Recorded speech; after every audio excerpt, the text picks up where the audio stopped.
Another riot declared by Portland police Wednesday night at the Immigration and Customs Enforcement building.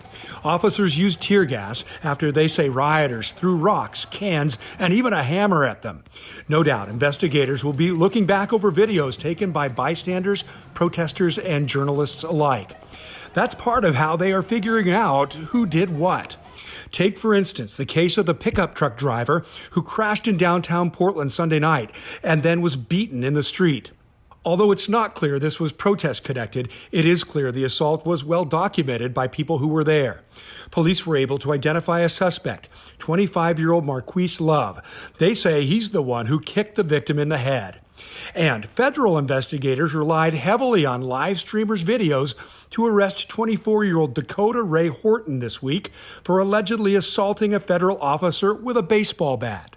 The incident happened at a protest on July 27th outside the federal courthouse, and the investigation is all laid out in a federal criminal complaint. In it, there are still frames of live streams saved to the internet, like this one showing the wooden bat coming down on the officer. Other pictures show the man with a bat just after the assault. The investigator wrote it shows, quote, a glimpse of the assailant's gray sweatshirt, which reveals it has black lettering on the front. The more the feds looked, the better the images got, like this one on page 11 of the complaint. A side shot, quite clear, and on the next page, a bit blurry, but good enough to see his face.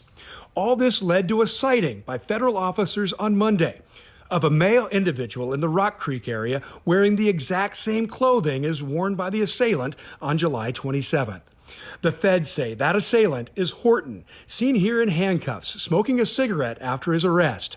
They say they took a 9mm handgun off Horton when they took him into custody.